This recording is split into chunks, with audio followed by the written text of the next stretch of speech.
Sa video na ito, ipapakita ko sa inyo ang kwento ni Mang Cardo, isang magsasaka na hindi lang basta-basta ang kinaharap na aswang. Hindi siya kinain, pero ang kanyang isip ay nilaro ng isang nilalang na hindi niya makakalimutan. Habang pinipilit niyang protektahan ang anak niyang si Junior, unti-unting bumaliktad ang kanyang mundo. Ano nga ba ang tunay na nangyari kay Mang Cardo? At paano niya hinarap ang aswang na naglalaro sa kanyang isipan? Alamin natin sa kwentong ito. May kilala akong magsasaka na nakaranas ng matinding pangaasar ng isang aswang. Pangaasar lang talaga kasi hindi naman siya kinain ng aswang. Pero may ginawa ito sa kanya na hindi niya makakalimutan habang buhay. Si Mang Cardo ay isang magsasaka na nakilala ko noong nagpunta kami sa probinsya ng asawa ko. Magkapit-bahay sila ng biyenan ko at minsan ay nakakwentuhan ko siya.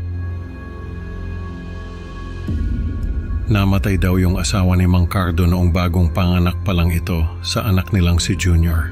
Kaya naman lumaki si Junior na tatay lang ang kasama sa buhay. Palibhasa ay tatay ang kasama kaya medyo pasaway si Junior.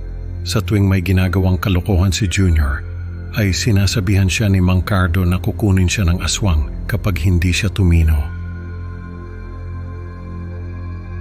May kilala raw aswang si Mang Cardo na kumakain ng mga batang pasaway. Siyempre ay gawa-gawa lang ni Mang Cardo yung kwento para matakot si Junior. Pero hindi niya alam na mangyayari pala ito sa totoong buhay. Isang beses ay nakauwi na si Mang Cardo galing sa bukid. Nagugutom na raw siya noon kaya nagluto siya ng adobong manok. Nung makakain ay naglinis na siya ng bahay. Inipon niya yung mga buto ng manok na pinaghimay-himay niya tapos ay tinapon sa labas. Kinabukasan ay nagulat siya nung makitang nagkalat uli sa loob ng bahay yung mga buto ng manok. Akala niya ay dinala ng pusa o aso sa loob ng bahay yung buto. Kaya tinapon niya uli sa labas. Nung sumunod na araw ay nagkalat uli yung mga buto ng manok sa loob ng bahay. Doon na kinutuban si Mang Cardo na may kakaiba ng nangyayari. Isang gabi ay nakita ni Mang Cardo na may aninong nakasilip sa bintana ng bahay nila. Natutulog na raw noon si Junior at siya naman ay nagbabasa ng diaryo. Nang makita niya yung anino ay agad siyang tumayo at lumabas ng bahay. Pero wala siyang nakita. Doon niya naisip na baka aswang nga ang nakasilip sa bintana. Nung gabing yun ay hindi na nakatulog si Mang Cardo. Pinagmasdan niya yung mga larawan nila ni Junior na nakasabit sa dingding. Napansin niya na kakaiba yung mga ekspresyon nila sa mga larawan. Si Junior na dapat ay nakangiti sa picture ay parang nakasimangot. Si Mang Cardo naman na dapat ay nakatingin sa camera ay nakatingin sa ibang direksyon. Kinusot niya yung mga mata niya at nung tignan niya uli yung mga larawan ay bumalik na sa dati ang mga ekspresyon nila. Doon na kinabahan si Mang Cardo. Alam niyang may aswang na naglalaro sa isipan niya. Kinabukasan ay nagulat si Mang Cardo kasi nagising siya sa gitna ng palayan niya. Hindi niya alam kung paano siya nakarating doon. Ang huling naaalala niya ay natutulog siya sa kama niya. Nung umuwi siya sa bahay, ay natakot siya kasi wala si Junior. Tinawag niya ito ng tinawag pero hindi sumasagot. Nung tignan niya yung mga larawan nila ay wala na si Junior sa mga larawan. Halos mabaliw si Mang Cardo sa takot. Pero nung tumakbo siya sa kusina ay nakita niya si Junior na nag-aalmusal. Doon niya naisip na nilalaro lang talaga ng aswang ang isipan niya. Simula noon ay nagkaroon na ng mga pagkakataon na nawawala si Mang Cardo. Minsan ay nagigising siya sa ilalim ng puno ng mangga. Minsan naman ay sa ilog, minsan ay sa bubong ng bahay nila, minsan ay sa ilalim ng kama. May pagkakataon din na nagbabago yung mga nakasulat sa journal niya. Nagsusulat kasi sa journal si Mang Cardo ng mga nangyayari sa araw-araw. Minsan ay may mga nakasulat doon na hindi naman niya naaalala na ginawa niya. Minsan ay nagigising siya na may mga sugat at pasa sa katawan. Minsan ay may mga nawawalang gamit sa bahay nila. Minsan ay nawawala si Junior. Minsan ay nawawala yung mga larawan nila sa dingding. Minsan ay nawawala yung buong bahay nila. Minsan ay nawawala yung buong barangay nila. Minsan ay nawawala yung buong mundo. Nung hindi na makayanan ni Mang Cardo ang nangyayari sa kanya, ay nagdesisyon siyang tapusin na ang pang-aasar ng aswang sa kanya. Naglagay siya ng mga bitag sa paligid ng bahay nila. May mga tinik na nakabaon sa lupa. May mga kawit na nakatali sa mga puno. May mga alambre na nakatali sa mga damo. Alam ni Mang Cardo na hindi basta-basta ang aswang na nanggugulo sa kanya, pero umaasa siya na kahit papaano ay masasaktan ito sa mga bitag na nilagay niya.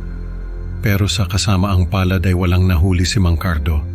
Patuloy pa rin sa pang-aasar ang aswang sa kanya at patuloy pa rin na nawawala si Mang Cardo. Dahil sa wala nang maisip na paraan si Mang Cardo para mahuli ang aswang, ay nagdesisyon siyang kumonsulta sa albularyo. Nung makausap niya yung albularyo, ay nalaman niyang wala naman daw kakaiba sa kanya, maliban na lang sa kanyang utak na mukhang may tama na. Hindi naniwala si Mang Cardo sa sinabi ng albularyo dahil alam niya na nilalaro lang ng aswang ang isipan niya. Nung hindi siya matulungan ng albularyo, ay kinausap niya yung kapitbahay nila na si Mang Berto. Sinabi niya rito ang lahat ng nangyayari sa kanya at sa anak niya. Pero hindi siya pinaniwalaan ni Mang Berto. Sabi pa nito ay baka raw nababaliw na si Mang Cardo dahil sa kakaisip sa aswang na kukuha sa anak niya. Hindi na lang kumibo si Mang Cardo. Alam niyang hindi siya paniniwalaan ni Mang Berto. Isang gabi ay nagising si Mang Cardo dahil narinig niyang may bumubulong. Hinanap niya kung saan nanggagaling yung bulong at doon niya nakita si Junior na nakaluhod sa gilid ng kama niya at nagdarasal. Pero yung dasal ni Junior ay hindi Tagalog o Ingles. Hindi maintindihan ni Mang Cardo yung sinasabi ni Junior. Pero alam niya na isa itong sinaunang wika. Tumayo si Mang Cardo at nilapitan si Junior. Pero bago pa man niya ito mahawakan ay biglang nag-iba ng anyo si Junior. Naging matanda ito na may mahabang buhok at mahahabang kuko. Nakangisi ito habang nakatitig kay Mang Cardo. Sabi ng aswang ay naglalaro lang daw ito sa isipan ni Mang Cardo at kapag nagsawa na ito ay kakainin na niya silang mag-ama. Pero bago raw mangyari yon ay magpapaalam muna ito. Biglang tumawa yung aswang at naglaho. Nung gabing yon ay hindi na nakatulog si Mang Cardo. Doon niya na-realize na ang aswang pala ay may kakayahang maglaro sa isipan ng biktima nito. Kaya pala nagbago yung mga larawan nila ni Junior. Kaya pala nagigising siya sa iba't ibang parte ng sakahan nila. Kaya pala nawawala si Junior. Kaya pala nawawala yung buong bahay nila. Kaya pala nawawala yung buong barangay nila. Kaya pala nawawala yung buong mundo. Lahat ng yon ay dulot ng aswang na naglalaro sa isipan niya. Kaya pala hindi siya matulungan ng albularyo. Kaya pala hindi siya pinaniwalaan ni Mang Berto dahil ang totoo ay wala naman talagang nangyayari. Lahat ng yon ay nasa isipan lang ni Mang Cardo. Doon na nagalit si Mang Cardo. Hindi niya hahayaang kainin sila ng aswang na yon. Kaya naman naghanda siya para sa susunod na pag-atake nito. Nung muling magpakita kay Mang Cardo yung aswang sa anyo ni Junior, ay hindi na siya nagulat. Hinayaan niya muna itong magsalita at magyabang. Pero nung akmang lalapitan na siya ng aswang ay hinampas niya ito ng isang bote na may lamang ihi ng buntis. Nagsisigaw yung aswang habang naglalakad pa atras. Nawala na yung anyo nito ni Junior at naging pangit na ito. Naghanda na si Mang Cardo para sa susunod niyang gagawin. Pero nagulat siya nung biglang tumakbo yung aswang papalayo. Hindi na nagdalawang isip si Mang Cardo at hinabol niya ito. Paglabas niya ng bahay ay nakita niya na tumakbo sa bahay ni Mang Berto yung aswang. Doon na kinutuban si Mang Cardo. Pumasok siya sa bahay ni Mang Berto at nakita niya ito na nakahiga sa sahig at nagkukumahog. Natanggalin yung ihi ng buntis na bumabalot sa mukha niya. Doon na-realize ni Mang Cardo na aswang pala si Mang Berto. Hindi na siya nagdalawang isip at tinadtad niya ng taga ang katawan nito. Nagsisigaw si Mang Berto at nagmakaawa. Pero hindi nagpatinag si Mang Cardo. Nung makitang wala ng buhay si Mang Berto ay tumakbo na si Mang Cardo sa bahay nila at kinuha si Junior. Natatakot siya na baka may kasama pa si Mang Berto na aswang at gantihan sila. Umalis sila sa barangay na yon at hindi na bumalik pa. Ang sabi ni Mang Cardo ay hindi na siya nawawala ngayon. Pero may mga pagkakataon pa rin na naguguluhan siya sa mga nangyayari. Halimbawa ay hindi niya matandaan ang pangalan ng anak niya. Kaya Junior na lang ang tawag niya rito. Hindi rin niya matandaan kung anong pangalan ng asawa niya. Hindi niya rin matandaan kung anong pangalan ng barangay nila. Hindi niya rin matandaan kung anong pangalan ng albularyo na pinuntahan niya. Hindi niya rin matandaan kung anong pangalan ng kapitbahay niyang si Mang Berto. Hindi niya rin matandaan kung anong pangalan niya. Hindi niya rin matandaan kung anong pangalan ng aswang na nanggulo sa kanila. Hindi niya rin matandaan kung anong pangalan ng probinsya na pinuntahan namin. Sa tingin ko ay hindi lang naglaro sa isipan ni Mang Cardo yung aswang. Sa tingin ko ay nagtanggal ito ng mga alaala sa utak niya. Pero hindi ko na lang sinabi kay Mang Cardo ang hinala ko. Baka kasi lalo lang siyang mag-alala.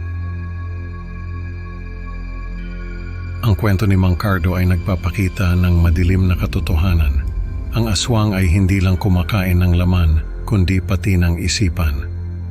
Salamat sa pakikinig, mga ka-creepy Pinoy. Huwag kalimutang mag-like at subscribe para sa mas maraming nakakatakot na kwento. Kita-kits sa susunod na upload. Tandaan baka ang susunod na aswang ay nasa tabi mo lang.